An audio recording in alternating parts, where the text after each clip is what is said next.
नहीं, मैं इस मिंबर से खड़े होकर आज भी ये चैलेंज कर सकता हूँ, हमारे इस मुल्क में बहुत से छोटे दज्जाल आए हुए हैं, हमारी बातें पहुंचती हैं। अरे चिट्ठी निकाल करके बाबा बताए ढकोसला तू क्या चीज लेकर के आया था, ये तो रोज के बच्चों के खेल हैं। कौन सी चिट्ठी, किसके बारे में, तो सारे कर रहे हैं। उन छोटे दज्जालों से मैं कहता हूं आ जाओ एक बार वरंगल की सरजमीन पर। चिट्ठी उट्टी से नहीं खेलते, चिट्ठी पेपर उसकी इसकी बातों से नहीं खेलते। आओ यहाँ साहबे सज्जादा आज भी बैठे, कहानियां नहीं है बाप दादा वो करते थे, बाप दादा ये करते थे, कहानियां नहीं है। आओ हाथ में तुम भी एक सलाख ले लो, ये भी ले लेते। बहुत खूब, बहुत खूब। और खुद से नहीं, तुम इनको डालो ये तुम्हें डाले, सह सको तो फिर हम भी देख ले। क्या बात है, क्या बात है। मेरे अजीजों, ये वो आस्थाने हैं जहां आज भी हिदायत के नूर फैलते हैं, देखने वालों की निगाहों की कसूर है। अक्सर होता क्या है मैं आपको बताऊं, इंसान के जिस्म के अंदर इतनी अल्लाह की निशानियां हैं जिसे वो खुद नहीं समझ पा रहा है। कुरान में अल्लाह ने फरमाया वफी अनफुसिकुम अफला तुबसिरून, तुम्हारी जात में मेरी निशानियां हैं। अल्लाह फरमाता है, मैं किस लिए कह रहा हूं, तवज्जो। वरंगल की सरजमीन में रह रहे आप, काजी बेट, ये वो मुकद्दस जगह जहां पर बड़े बड़े औलिया आपके इर्द गिर्द आराम कर रहे हैं। होता क्या है, हमारे अंदर की निशानियां हमें नजर क्यों नहीं आ रही। ये जो हम दो टांगों पर खड़े हैं ना, ये अल्लाह की निशानी है। लेकिन होता यह है कि रोज जिस चीज को हम देखते हैं तो उसे वो ताज्जुब नहीं लगता है। तुम्हारा ये चलना फिरना दो टांगों से इतने पूरे जिस्म को लेकर, ये अपने आप में एक बहुत बड़ी ताज्जुब की बात है, लेकिन तुम्हें वो लगता नहीं क्योंकि रोज देख रहे हो, रोजाना देख रहे हो। आपको ये पता नहीं है, आपकी ये पलकों का झपकना उठना, कभी कभी इसकी तरफ तवज्जो किया। साइंस ने इस पर सालों तहकीक की है, अगर ये बंद हो जाए तो इसको बिल्डोजर से खींच करके भी सही नहीं कर सकते, है इतनी पतली सी ये पलकें तुम्हारी, और अगर ना बंद हो तो खींच के भी नहीं बंद कर सकते।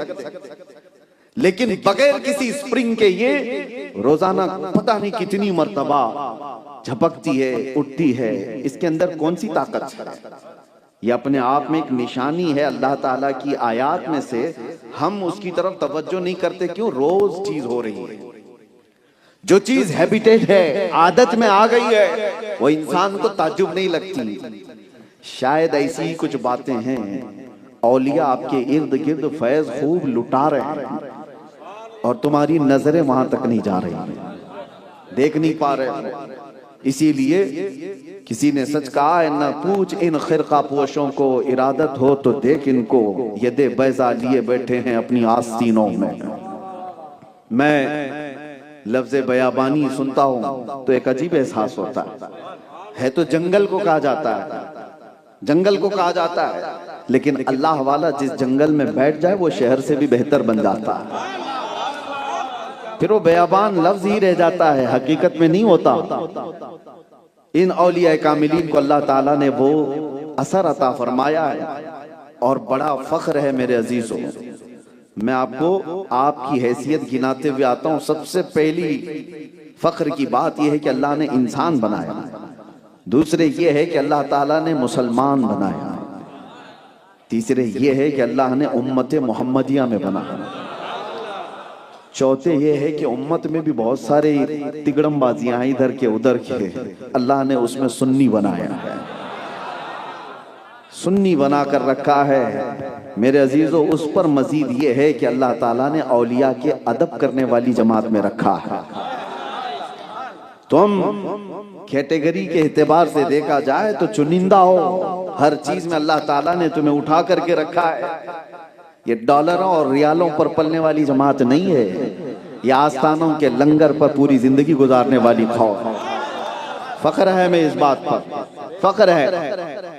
अजीजाने गिरामी वक़ार, आज तक वो कौमें वहां तक नहीं पहुंच सकी जो पूरे रियाल के भर भर करके भरमार जिस पर हो रही हो, डॉलर जिनके ऊपर खर्चे किए जा रहे हैं, वैसे भी मौलवी हैं बाहर से, चाहे वो अमेरिका से लाने वाले, ईरान से लाने वाले या सऊदी से लाने वाले, अपनी अपनी जमातें चमकाने की कोशिश करते रहे।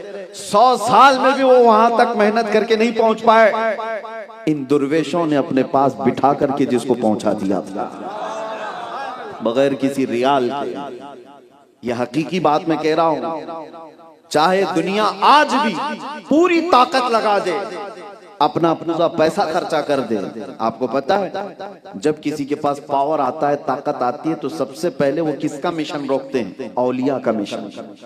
उनको चलती फिरती जमातों से तकलीफ नहीं है। आज भी देखे इजराइल जैसा कट्टर दुश्मन इस्लाम, वो भी कहता है, उसको भी तबलीगी जमात से कोई डर नहीं है। उनके यहाँ गैर मुजिर चीज है, गैर मुजिर है, कोई तकलीफ देने वाली जमात नहीं है, ये चलती फिरती है। फिर डर किससे है? कहा ये सुन्नियों से, ये जो रसूलुल्लाह के इश्क की बात करते हैं, ये जो मोहब्बत औलिया की बात करते हैं। वजह यह है कि यहाँ ईमान जोश खाता है, और अगर इनमें का एक भी खड़ा हो गया तो हजारों को सुला देगा। पूरी दुनिया ये इसी कौम को अपने निशाने पर रखती है। वजह यह है कि ईमान तुम्हारे पास है। इसी को आला हजरत ने क्या कहा? तेरी गठरी ताकी है और तूने नींद निकाली। सुना जंगल रात अंधेरी छाई बदली काली है, सोने वालों जागते रहियो चोरों की रखवाली है। आंख से काजल साफ चुरा ले या वो चोर बला के हैं, तेरी गठरी ताकी है। तेरी गठरी ताकी है मतलब क्या है? शैतान तेरी ही गठरी चुराने के पीछे लगा हुआ है, और ऐसे में तू सो रहा है। शैतान को दूसरों की गठरी से मतलब ही नहीं। अरे हो तो मतलब, सब कुछ तुम्हारे पास है। ईमान तुम्हारे पास है, इश्क रसूल तुम्हारे पास है, इश्क औलिया तुम्हारे पास है, कुरान के आदाब तुम्हारे पास है, सही तफसीर तुम्हारे पास है, सही अहादीस तुम्हारे पास है। ये बेशबहा कीमती चीजें रखे हो तो तुम्हारी गठरी तो देखी गई है। इसको चुराने के लिए पूरी ताकत लगाई जाती है। और ऐसे में आला हज़रत कहते हैं सोना मत, सोना मत, सूना बन है, सोना जहर है, सूना पास है, सूना बन है, सोना जहर है। उठ प्यारे, 3 बार लफ्ज़े सूना है। सूना पास है, गोल्ड तुम्हारे पास है। सूना क्या है? गोल्ड, यानी गोल्ड तुम्हारे पास है, सूना बन है, यही बयाबान है। यानी बन कहते हैं जंगल को, वीरान जंगल है, ऐसे में तुम्हारे पास गोल्ड रखा हुआ है, और ऐसे वक्त में सोना नींद जहर है। उठ प्यारे, सूना पास है, सूना बन है, सोना जहर है। उठ प्यारे। और उस वक्त आला हज़रत ये कहते हैं तेरी गठरी ताकी है और तूने नींद निकाली है। हाँ, सोना पास है, सोना बन है, सोना जहर है। उठ प्यारे, तू कहता है मीठी नींद है, तेरी मथी निराली है। वो तो निहायत सस्ता सौदा बेच रहे हैं जन्नत का, हम मुफलिस क्या मोल चुकाएं, अपना हाथ ही खाली है। ऐ मेरे अजीजों, मैं आपसे एक बात और अर्ज करते हुए ये तमहीदी बातें कह रहा हूँ कि अल्लाह का करोड़ एहसान है कि औलिया के आस्थानों से उसने हमें वाबस्ता रखा है। दुआ भी यही करो कि क़यामत तक हमारी नस्लें इन औलिया के गुलाम पैदा हो, सर उठाने वाला नहीं, इनके सामने अदब के साथ खड़े रहने वाला बंदा बनाया। जिन लोगों ने भी इन औलिया के आस्थानों से दुश्मनी मोली है, वो हदीस कुदसी में अल्लाह के नबी सल्लल्लाहु तआला अलैहि वसल्लम ने फरमाया, अल्लाह का ये फरमान, मन आदा ली वलियन फक़द आदनतुहु बिल हर्ब, जिसने मेरे किसी वली से दुश्मनी की, मैं उसको अपने साथ जंग का ऐलान करता हूँ। किसकी है ये हिम्मत जो अल्लाह से जंग का इरादा करे? कौन है जो ये जुर्रत रखता है अल्लाह से वो जंग करे? मेरे अजीजों, आस्थाने हमारे जो औलिया कामिलीन के हैं, इस पर अब सारी दुनिया की नजरें, उनमें कुछ टोपी जुब्बे वाले भी हैं और कुछ कुफारो मुशरिकीन भी हैं, और दोनों इन आस्थानों से बुग़्ज़ और दावत रखने वाले। इनके दिलों के अंदर इन औलिया की दुश्मनी है। अब तो देखो अजमेर मुअल्ला की तरफ उंगलियां उठाई जाए, ये कहां कहां ढूंढेंगे, जहां खोदो वहां कुछ ना कुछ मिल जाए, बस ने होता ही नहीं है। हमसे एक मीडिया वाले ने ये इंटरव्यू लिया था और मैंने कहा था कि भाई यहाँ इतनी सब जो पुरानी पुरानी इमारतें दिखती हैं सब पर दावा ठोक देते हो, औलिया के आस्थाने वो थे ये थे, दुश्मनी किस बात की? दुबई जाते हो वहां भी दावत ठोक दो, ये बुर्ज खलीफा नहीं ये बुर्जेश्वर है। चाहे हो सकता है कहीं पर क्या रखा है औलिया की दुश्मनी से, इन आस्थानों की दुश्मनी से। तारीख मौजूद है, उस गरीब नवाज को पूरी ताकत लगा करके ये यहाँ से भेजना चाहते थे, लेकिन हुआ क्या, न वो उठाए जा सके न ही बुझाए जा सके, बल्कि अल्लाह ने आज हर दिल पर उनकी हुक्मरानी पैदा फरमाई। हाँ, उस जमाने में एक मामला भी पेश आया था कि सरकार गरीब नवाज को हर तरह से तकलीफें दी जा रही थी। उस मर्द दुर्वेश को उठाने के लिए जादू का सहारा, ताकत का सहारा, लड़कियों का सहारा, सब कोशिशें हो गई थी।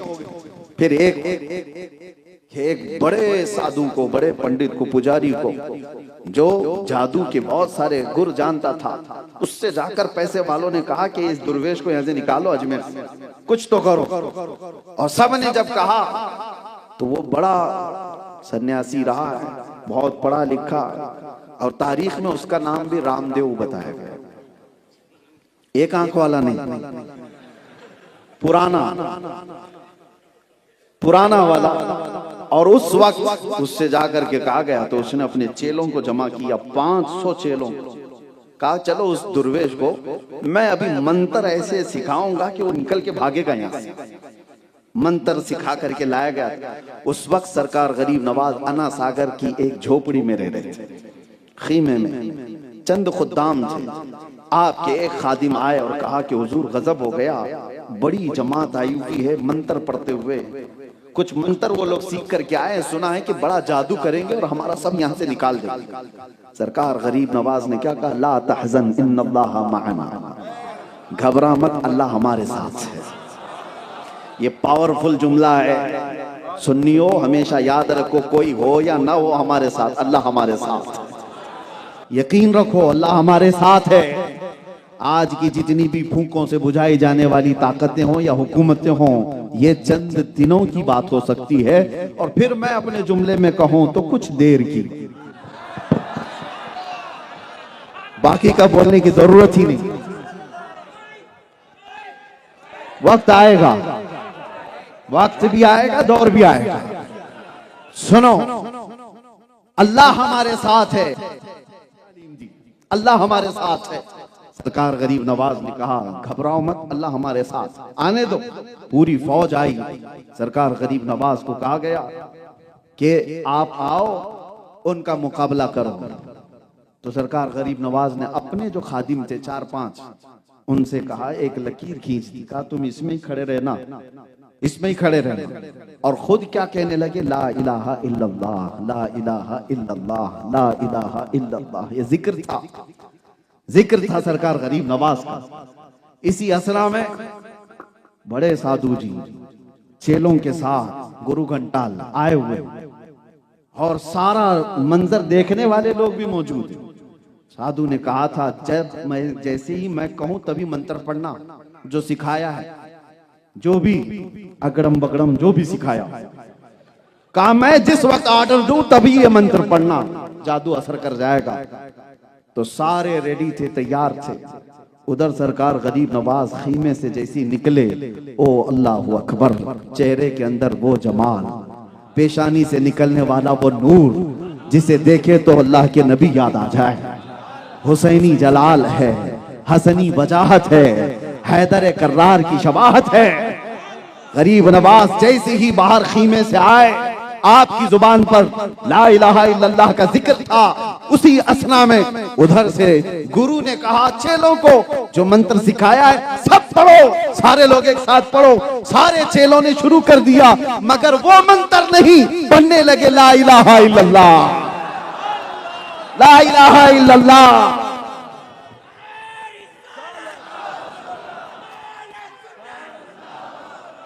सरकार गरीब नवाज ने देखा और खुद्दाम भी देख रहे हैं, अरे ये सीख के क्या आए थे और पढ़ क्या रहे हैं। और मेरे अजीजों, ये कोई जोक नहीं, लतीफा नहीं, तारीख की सच्चाइयां हैं। 500 लोगों ने कलमा पढ़ा था, तो जो सिखाकर उस्ताद लाया था वो कदमों में गिरा और कहा ये चेहरा किसी झूठे का नहीं हो सकता, ये झूठे का चेहरा नहीं हो सकता। मैं खुद भी वही कलमा पढ़ता हूं जो आपकी जुबान से निकलता। सब बरसों तक सरकार गरीब नवाज की खिदमत किया और खिलाफत से भी सरफराज। सरकार गरीब नवाज मुरीद भी बनाए और खिलाफत से भी सरफराज किए। ये औलिया कामिलीन के आस्थाने हैं। अजीजा ने गिरामी वक़ार, दीन जो फैला है, इस्लाम जो फैला है, आपको ये बातें इसलिए बताई जाती हैं कि आज का नौजवान ये समझता है कि गूगल से हमारे पास दीन आ गया है, इंटरनेट से दीन आ गया है। पता नहीं कैसे कैसे जोकर आ गए हैं इंटरनेट पर, नौजवान उनकी फिदाई बन गए। क्या रेफरेंस देता है, क्या नंबर बोलता है। वो इंजीनियर है, कोई डॉक्टर है, कोई प्रोफेसर है। तुम इंजीनियरों के दीन पर हो कि गरीब नवाज के दीन पर हो? दीन प्लम्बर से, इंजीनियर से नहीं आया है। दीन आया है तो अफजल बयाबानी जैसे बुजुर्गों से आया। दीन आया है तो ख्वाजा दक्कन से आया है। हमारे पास दीन आया। अरे इनको तो पेशाब का सलीका नहीं मालूम, जो दीन सिखाने के नाम पर बैठे हुए हैं। उन्हें किस चीज का सलीका है? ये औलिया पर भौंकने वाले लोग, आस्थानों की बेहुरमती करने वाले लोग, वो दीन के पैरोकार हो सकते हैं, दीन के अलंबरदार हो सकते हैं। मैं नौजवानों से कहता हूं, तुम्हें क्या हो गया? हर चीज को गूगल पे क्यों देखते हो? हर चीज को। मैंने अभी एक फतवा पढ़ा, बहुत बड़ा मुझे अच्छा भी लगा। जामिया अजहर मिस्र ने फतवा दिया 4-5 दिन पहले की बात। AI आ गया है, आर्टिफिशियल इंटेलिजेंस, हर चीज बोल रहा है, हर चीज, सबकी नौकरियां भी खा रहा है। जो बोलो सब, असाइनमेंट पूरे, वकालत के केस डाल दो वो पूरे, प्रिस्क्रिप्शन डाल दो तो डॉक्टर की सारी बातें बोल रहा है, सब कुछ कर रहा है। अरे नकली आदमी भी बन के बात कर रहा है।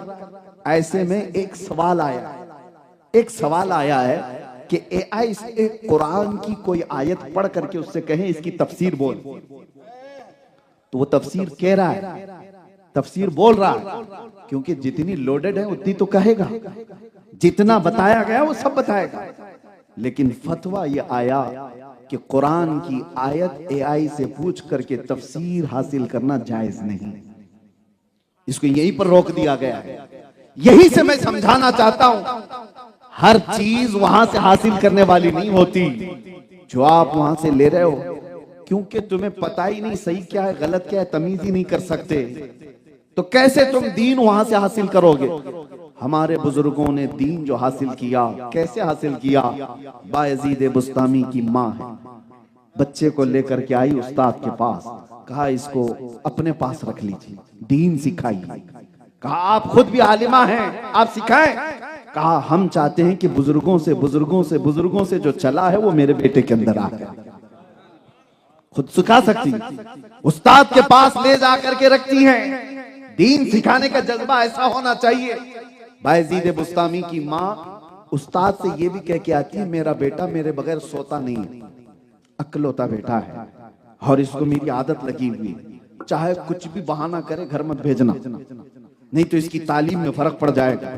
उस्ताद ने कहा ठीक है। दिन गुजरे, 2 दिन, हमें पता है मदरसों में जब ले जाकर के हमें शुरू में भेजा जाता था, कितने दिन तक रो रो करके गुजारते थे।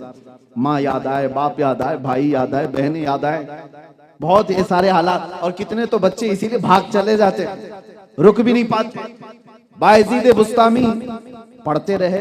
8 दिन गुजरे थे, 8 दिन। तवज्जो चाहता हूं, उस्ताद से कहा कि मेरी माँ से मिलना है, छुट्टी दे दीजिए। उस्ताद ने ऐसा कर दिया कि ये छुट्टी मिले ही नहीं उसको। कुरान याद कर रहा है, रोजाना 1 सफा सुनाता था, तो उन्होंने कहा 8 सफे सुना देगा तो छुट्टी, 8 सफे कुरान सुना दे छुट्टी।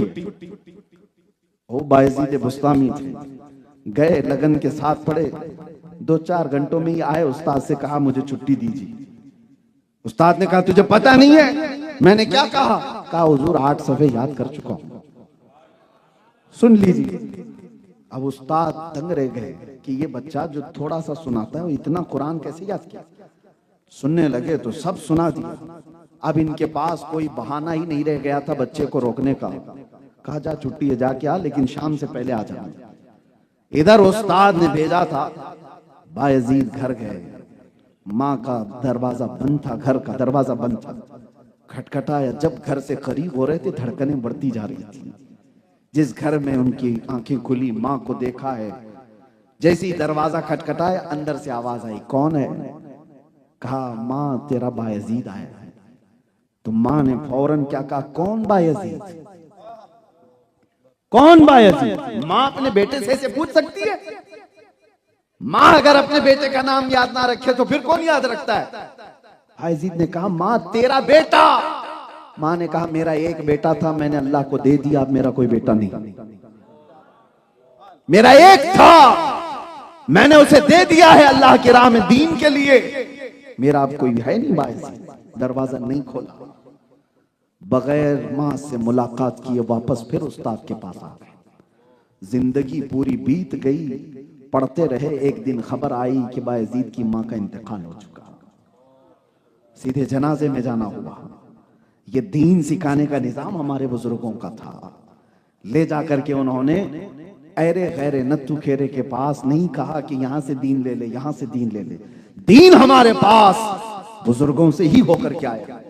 अपने बच्चों को ये तलकीन करके जाओ, दीन वही सही है जो औलिया के आस्ताने से होकर के आया, जो औलिया कामिलीन के सलासिल से होकर के आया। हम सुन्नी हैं, चाहे जो भी जितनी आलोचना करे हमारी, हम अपना दरवाजा नहीं छोड़ सकते, हम अपना घर नहीं छोड़ सकते। बाज लोग ये सोचते हैं कि बहुत अब मॉडर्न जमाना है, तरक्कीयात का जमाना है, अब वो पुराने ख्यालात से निकलना चाहिए। इनको क्या पता पुराने ख्यालात से निकलने का अंजाम क्या होता है। मैंने पढ़ा था एक दानिश्वर अमेरिका की तरक्कियों पर फरेफ्ता थे, मगरिब के दिलदादा थे। उस दानिश्वर की एक बात मैं बता रहा हूं, बड़ा मुफक्किर है, साइंसदान है। उसने तसव्वुरात में किताब लिखी, कहा मैं मगरिब की बहुत सारी तरक्कियात पर बिल्कुल ऐसा था कि दिल दे बैठता, जान दे बैठता। ये कहां से कहां को पहुंच गए, चांद में पहुंच गए। इन्होंने सूरज की किरणों को कैद कर लिया है, जमीन का सयाल मादा निकाल कर न जाने क्या क्या केमिकल बना दिए, बोलता हुआ आला बना दिया, सब तरक्कियां कर ली हैं। एक बार चल करके देखते हैं ये गुंबद खजरा की तरक्की क्या है। गुंबद खजरा की तरक्की क्या है? वो मुफक्किर कहता है आलम तसव्वुर में मैं गुंबद खजरा के पास गया और कहा ऐ मकीने गुंबद खजरा, तेरा बड़ा बोलबाला है, तेरा बड़ा बोलबाला है, दुनिया में तेरी तरक्कियों के बहुत चर्चे हैं। मुझे बता क्या अमेरिका ने, रशिया ने जो सारी तरक्कियां की हैं, तेरे आस्ताने से भी कोई तरक्की हुई है? आवाज आई, आंख बंद कर, एक तरक्की तुझे दिखाता हूं, आंख बंद कर तुझे तरक्की दिखाता हूं। आलम तसव्वुर में उस मुफक्किर ने लिखा है और कहता है मैंने आंख बंद की, तारीख दिखाई जा रही थी, एक बाब पर जाकर रुक गया। तारीख में वहां पर 2 लोगों की तारीख लिखी हुई थी। ये मुफक्किर कहता है मैं रुक गया तारीख देखते हुए। वाकया लिखा हुआ था उस तारीख में, क्या लिखा हुआ था? एक नौजवान हसीन चेहरे वाला मस्जिद नबवी में आता है, मस्जिद नबवी में आता है और एक बुजुर्ग सफेद कपड़ों में बैठे हुए हैं। आने वाला नौजवान बुजुर्ग के पास आया और कहा आपके पीछे चलने आया हूं। बुजुर्ग ने कहा ठीक है आजा, मेरे पीछे चलने आया है। अब सुनो, इस मुफक्किर ने उंगली रख करके पूछा बताओ तारीख के औराक ये दोनों हैं कौन? ये कौन है? ये जवान कौन है? ये बूढ़ा कौन है? तारीख ने बताया ये जो बुजुर्ग बैठा है ये उस्मान हारूनी है और आने वाला जवान मोइनुद्दीन चिश्ती है। पूछा कि क्या है तारीख में, क्या हुआ तारीख में, क्या हुआ? सुनो, उस मुफक्किर ने देखा बुजुर्ग ये कहता है उस नौजवान से बेटा आसमान की तरफ देख क्या दिखता है। नौजवान ने देखा और कहा आसमान दिखता और कुछ भी नहीं। फिर कहा जमीन की तरफ देख और क्या दिखता है। नौजवान मोइनुद्दीन चिश्ती ने कहा जमीन दिखती और कुछ भी नहीं। करीब बुलाया और अपनी 2 उंगलियां गरीब नवाज मोइनुद्दीन चिश्ती की आंखों पर रख दिया और कहा अब आसमान की तरफ देख और बता क्या दिखता है। मेरे 2 उंगलियों के कमान के दरमियान से जानिबे आसमान देख, क्या दिखता है। मोइनुद्दीन चिश्ती ने आंखों को देखा 2 उंगलियों के कमान के बीच से। किसके? उस्मान हारूनी, ख्वाजा उस्मान हारूनी जो पीरो मुर्शिद है, उनकी उंगलियों के कमान के बीच से देखने लगे और फिर पुकार कर कहा हुजूर पहला आसमान भी दिख रहा है, दूसरा और तीसरा भी दिख रहा है, चौथा और पांचवा भी दिख रहा है, छठा और सातवां भी दिख रहा है, यही नहीं अर्शे खुदा तक दिख रहा है। 2 उंगलियों के बीच से अर्श खुदा तक दिख रहा है। कहा जमीन की तरफ देख। जमीन की तरफ देखा तो मोइनुद्दीन चिश्ती ने पुकार कर कहा जमीन के 7 तबक ही नहीं तहतुस सरा तक दिख रहा। बस ये मंजर देखा, उस मुफक्किर को गुंबद खजरा से आवाज आई बंद कर अब ये तारीख देख लिया। एक बुजुर्ग को, एक जवान को, उठ और जा।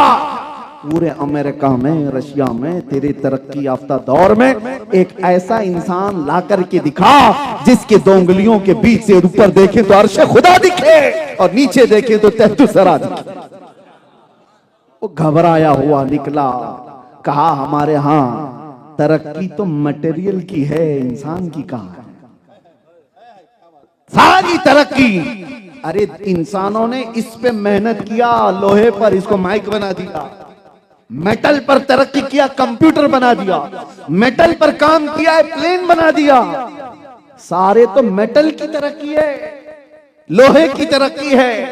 मोबाइल किस चीज का है तुम्हारा? ये जिन धातों से बना उन धातों की तरक्की है। तेरी क्या तरक्की है? तेरी तरक्की होती तो आज गरीब फांसी लगाकर मर नहीं रहा होता। तेरी तरक्की अगर होती तो तुम मां बहनों की इज्जतों पर उंगलियां नहीं उठा रहा होता। तेरी तरक्की अगर हुई होती तो तू नाजायज और हराम कामों में दिनों रात नहीं गुजार रहा होता। मेटल की तरक्की की है दुनिया ने, पूरी दुनिया ने मिलकर मेटल की तरक्की की है और वाहिद वो दरसगाह है गुंबद खजरा जहां मेटल की नहीं इंसान की तरक्की कराई जाती है। ये वो आस्थाने हैं। हो सकता है यहां आने वाले फकीर दिखते हों, दुर्वेश दिखते हों, इनके आगे पीछे कुछ दिखता नहीं है, ये झोलियां लेकर के घूमने वाले दुर्वेश। लेकिन मेरे अजीजों, वही पानी में एक बिच्छू डूब रहा था, पानी का बिच्छू नहीं था, डूब रहा था। आपने बिच्छू को उंगली से उठाया कि बाहर डाल दूं, डूब जाएगा, मर जाएगा। तो जैसे ही उठाया बिच्छू ने डंक मार दिया। और बिच्छू का डंक आसान नहीं है, तड़पता है आदमी। आपने हाथ झटक दिया, फिर वो डूबने लगा तो आपने दोबारा उसको उठाया, फिर डंक मार दिया, फिर आपने हाथ झटक दिया। तीसरी बार उसकी डंक को ही पकड़ा और उठा करके पानी से बाहर फेंक दिया। वो मिट्टी में चलता हुआ निकल गया। डंक तो मारा था। मुरीद ने कहा सरकार जुनैद बगदादी से कि वो मूजी जानवर है, डंक पे डंक मार रहा है और आप उसको फिर उठा रहे हो। जुनैद बगदादी ने कहा वो बिच्छू है, डंक मारना उसकी फितरत है, वो अपनी फितरत पर अमल कर रहा है और हम अल्लाह वाले हैं, मदद करना हमारी फितरत है, हम अपनी फितरत पर अमल कर रहे हैं। नारे तकबीर, नारे रिसालत, या रसूल अल्लाह। मदद करना हमारी फितरत है, हम मदद कर रहे हैं। इसीलिए मेरे अजीजों, ये यहां से कॉन्सेप्ट लेकर के जाओ औलिया के आस्थाने से, औलिया के आस्थानों से। मुझे बड़ी खुशी इस बात की भी है कि यहाँ लंगर रोजाना चलता है, हर एक को खिलाया जाता है। यही औलिया इकराम का तौर तरीका था। गौसे पाक ने फरमाया मैंने सारी नेकियां उलट पलट करके देख लिया, 2 नेकियों से ज्यादा महबूब अल्लाह क्या मुझे नहीं नजर आई। गौस पाक के आस्थाने पर भी ये मौजूद है। गौस पाक कहते सारी नेकियां उलट पलट कर देख लिया, 2 नेकियां मुझे लगी। पूछा कौन सी? कहा एक नंगों को कपड़ा पहनाना, दूसरे भूखों को खाना खिलाना। गौस पाक ने फरमाया, और इसी वजह से 1000 साल हो गए गौस पाक का लंगर आज भी चल रहा है। एक और बात मैं बता दूं, काटने और इसकी बात आपने सुन ली, जोड़ने की। इसी तरह से तुम्हारा मकसद जीने का क्या होना चाहिए? क्या होना चाहिए? हजरत शफीक बल्खी बड़े पाए के बुजुर्ग हैं, उनके जमाने के बुजुर्ग हैं इब्राहिम बिन अदम। इब्राहिम बिन अदम रास्ते से गुजर रहे थे, उन्होंने देखा जंगल में एक लोमड़ी को, उसके चारों पैर कटे हुए, यानी समझ लो 2 हाथ और 2 पैर अगर सब कटे हुए, चल नहीं सकती, खाली धड़ है लेकिन हड्डी कट्टी है, ताजा है।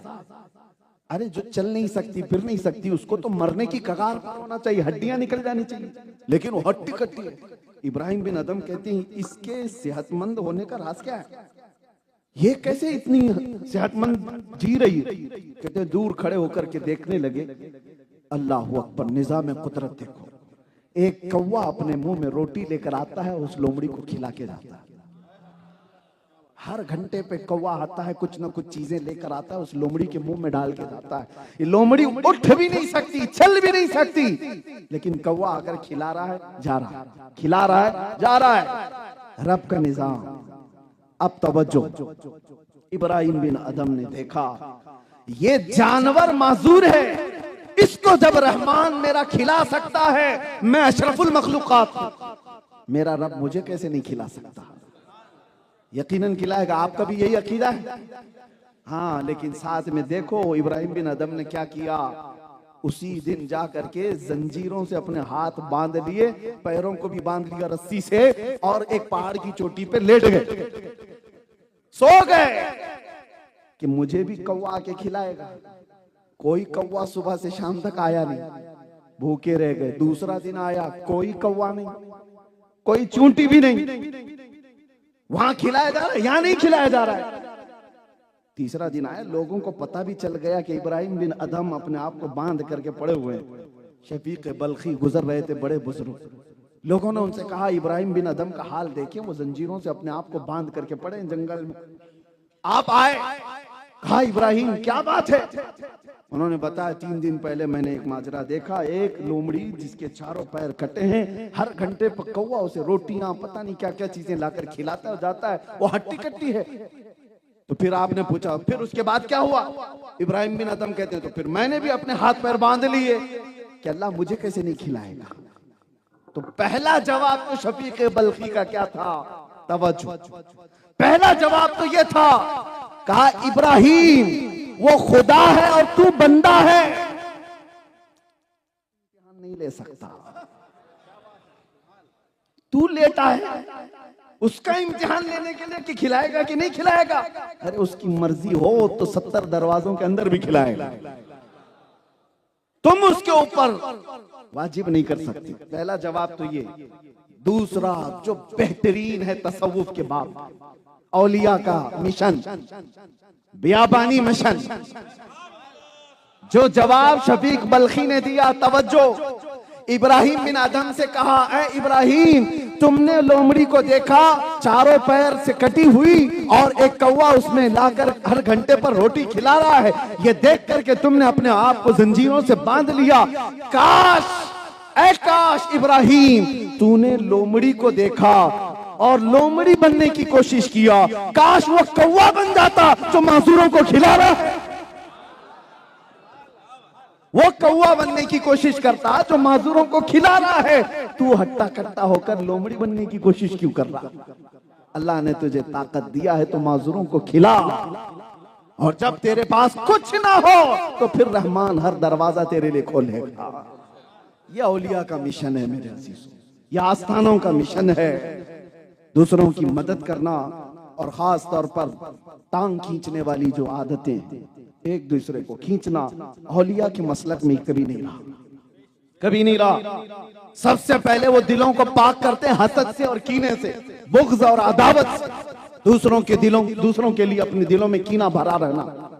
और इसीलिए शब बरात भी गुजर गई, आपकी पता है मेरे आका सल्लल्लाहु अलैहि वसल्लम ने फरमाया 2 लोगों की आज की रात भी बख्शिश नहीं होती, एक मुशरिक की और एक कहा कीना रखने वाले की। मुशाहिन जो दिल में दूसरे मुसलमान के लिए कीना रखता है, उसकी आज की रात भी दुआएं नहीं कबूल होती। शब बरात के मुतालिक कहा गया। तो ये जो माहौल है, औलिया के आस्थानों से हमें अखलाक सिखाए गए। आज अदब निकलता जा रहा है। मैं अक्सर कल से यही कह रहा हूँ, मौलाना से भी यही कह रहा हूँ, जहां जा रहे हैं ये सेल्फियां क्या है, ये फोटो क्या है, ये महफिलों का अदब, ये रौनक सब खत्म होने आ गई। मैं आपको बताता हूं, हुजूर पाक सल्लल्लाहु अलैहि वसल्लम मस्जिद नबवी में खिताब कर रहे हैं और उसी वक्त हुजूर ने मस्जिद में ये कहा, बैठ जाओ बैठ जाओ। जुमा का दिन है, हुजूर मस्जिद में बयान कर रहे हैं। एक साहबी अब्दुल्ला बिन रवाहा, वो रास्ते से आ रहे थे, अभी मस्जिद में पहुंचे नहीं थे, उनके कानों में हुजूर की आवाज आई, वो गली में ही बैठ गए, मस्जिद नहीं पहुंचे, रास्ते में ही बैठ गए और उसके बाद ऐसे पैरों को घसीटते हुए मस्जिद की तरफ जाने लगे। लोगों ने कहा वो तो रसूलुल्लाह ने मस्जिद में पुकारा है, मस्जिद वाले अंदर जो है बैठ जाओ, आप यहां रास्ते पे क्यों बैठे हो? तो अब्दुल्ला बिन रवाहा कहते हैं, हुजूर की बात मेरे कानों पे पड़ गई तो मुझे अमल वाजिब हो गया, अगर उसके बाद भी मैं खड़ा रहता कहीं गद्दारों में मेरा नाम ना आ जाए। ये हुजूर पाक सल्लल्लाहु ताला अलैहि वसल्लम के सहाबा का जो अदब था, यही अदब औलिया कामिलीन ने अपना मसलक बना दिया था, अपना मसलक बना दिया था। मेरे वालिद गिरामी रहमतुल्लाह ताला अलैह हमारे इलाके के दुर्वेश बाबा थे, शिमोगा इलाका है कर्नाटक, उनके सोहबत में कई महीनों गुजारे। हुजूर बहरुल उलूम मुफ्ती अब्दुल मन्नान साहब क़िबला रहमतुल्लाह ताला अलैह, बहरुल उलूम जिनको कहा जाता है, वो मुफ्ती दुर्वेश बाबा के आस्थाने पर फतवा लिखने के लिए थे, बड़े मुफ्ती, और एक दुर्वेश के आस्थाने पर फतवा लिखने के लिए बैठे थे। 6 महीने वहां गुजारे बहरुल उलूम ने। मेरे वालिद उसके आईनी शाहिद हो, कहते एक बार एक बड़ा सेठ आदमी आया, पैसे वाला आदमी था, दुर्वेश बाबा का मुरीद था।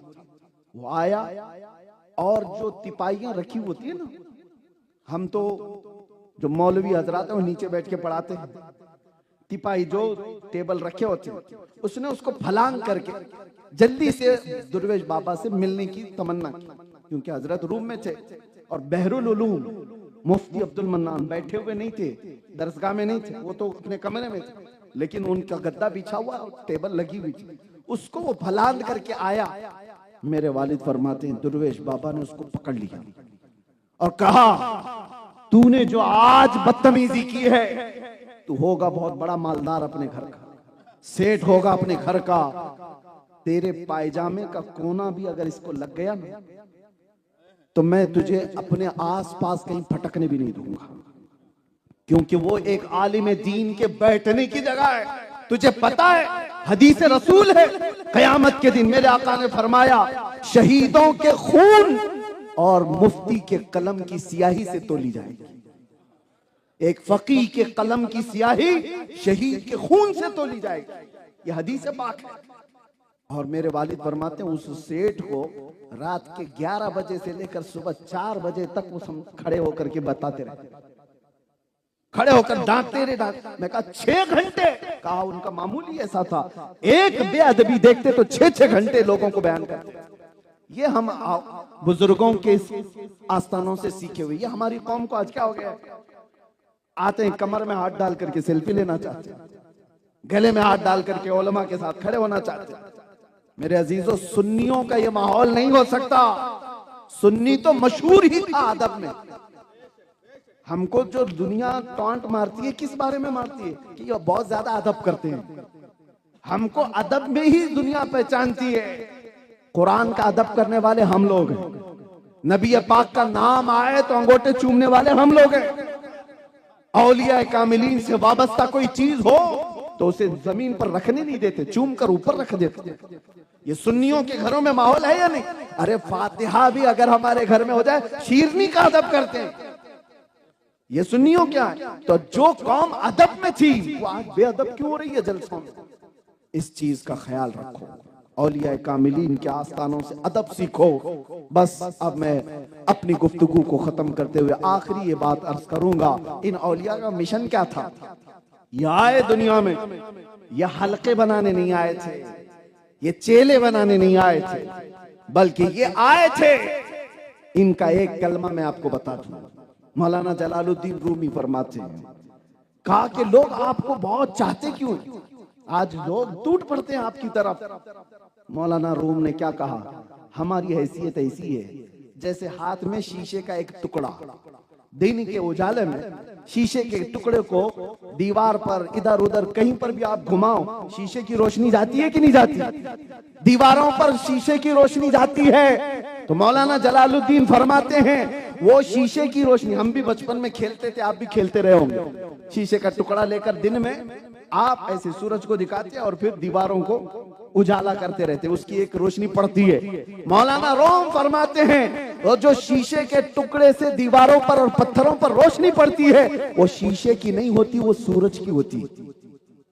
शीशे की नहीं है, वो सूरज की है। ये मिसाल इसलिए दे रहा हूं, या औलिया कामिलीन या उलमाए सालिहीन, इनकी अपनी रोशनी नहीं होती। ये बात करते हैं मुस्तफा की, चमक वहां से पड़ती है और ये जिस तरफ घूमते हैं हर जगह रोशन होती है, हर जगह रोशन होती है। ये कहां से आई हुई रोशनी? उसी आफताब रिसालत से, उसी मोहम्मद अरबी के आस्थाने से। इसीलिए इन आस्थानों का एक ही मिशन है, एक ही मिशन है, उन्हें जाना, उन्हें माना, न रखा गैर से काम। लिल्लाहिल हम्द में दुनिया से मुसलमान गया। यह औलिया का मिशन है। आज ले उनकी पनाह, आज मदद मांग उनसे, कल न मानेंगे क़यामत में अगर मान गया। इश्क रिसालत ना हो तो मेरे अजीजों कोई किसी वली का अदब भी नहीं कर सकता। औलिया के आस्थानों पर आज जो सज्जादगान है, मैं बड़े अदब के साथ इनकी बारगाह में अर्ज करता हूं कि इनका जो मिशन है बहुत बड़ा मिशन है। गरीब नवाज का, निजामुद्दीन औलिया का, कुतुबुद्दीन बख्तियार काकी का, ख्वाजा दक्कन का, इनके जो सलालत मौजूद है, इनके जो आस्थाने मौजूद है, नसब मौजूद है, ये सब का सब मिशन एक ही है, नामूस रिसालत की हिफाजत। सबका मिशन ये की है, नामूस रिसालत की हिफाजत। यानी हुजूर की इज्जत की बात करो तो तुम्हारी इज्जत की जाएगी, और अगर हुजूर की इज्जत पर तुम सीरियस नहीं हो तो एक बात याद रखो, इमाम गजाली कहते हैं कल को वो दिन आएगा कि तुम्हारी माँ और बहनों को बाजार में नीलाम किया जाएगा, उस वक्त तुम अपनी माँ बहनों की इज्जत भी नहीं बचा सकते। अगर हुजूर की इज्जत के लिए सीरियस नहीं तो तुम अपने घर की भी इज्जत नहीं बचा सकोगे। इसीलिए आओ उस मिशन पर कि हमें, हमारी हैसियत क्या है, हमें दुनिया पहचानती है तो मेरे नबी के नाम से पहचानती है। आबरूए माँ ज़नाम मुस्तफा, हमारे पास अपना कुछ नहीं है, नाम उनका है। अगर ये अलग कर दिया जाए तो हम चलती फिरती लाशें हैं। दुनिया हमें हुजूर के नाम से समझती है, पहचानती है, गुलाम मुस्तफा समझकर। अगर चंद कौमों में डर भी है तो वो डर भी उसी से वाबस्ता है, क्योंकि मोहम्मद अरबी के गुलामों को दुनिया ने देखा है, निकल करके सहरा से जिसने उलट दिया था तख्ते रोमा को। सुना है कुदसियों से मैंने कि वो शेर फिर होशियार होगा। इकबाल ने कहा है दुनिया पहचानती है, 313 निकले थे और सबके बखी उधेड़ देते थे। दिन भर फाका करने वाले, पैबंद लगे कपड़े पहनने वाले, पैरों में चप्पल नहीं, एक खजूर की गुठली पर 10-10 सहाबा खा करके गुजारा करते। लेकिन वो जब मदीने से निकलते थे तो रोम की हुकूमत भी कांपती थी, ईरान की हुकूमत भी कांपती थी। उनको घुटने टेकने पर मजबूर करने वाले मोहम्मद अरबी के ये गुलाम हैं। दुनिया को पता है, इन्हें पता है, और आज भी ये मौजूद कौम उसी कौम की वारिस है, उसी कौम की वारिस है। किसी भी दिन इनके अंदर वो शेर होशियार हो गया तो अच्छे अच्छे कुत्तों की मौत आ ही जाएगी। बहरहाल खुलासा ये है कि तकरीर में कहीं ना कहीं घूम के कुत्ता आ ही जाता है। अल्लाह तबारक व तआला कुत्तों को भी हिदायत अता फरमाए और शेरों को जागने की तौफीक अता फरमाए। अल्लाह करीम मोहम्मद अरबी के शेरों को उसी तरह जिंदा रखे जैसे खालिद बिन वलीद को रखा। हैदर कर्रार के बाजुओं की ताकत अता हो और शहाबुद्दीन गौरी की और सलाहुद्दीन अय्यूबी की फिक्रें हमारी कौम में बेदार हो, और खड़े हो जाओ और ये कहो, ये कह करके कि मोहम्मद से वफा तूने तो हम तेरे हैं, ये जहां चीज है क्या? लब्बैक या रसूल अल्लाह, लब्बैक या रसूल अल्लाह, लब्बैक या रसूल अल्लाह।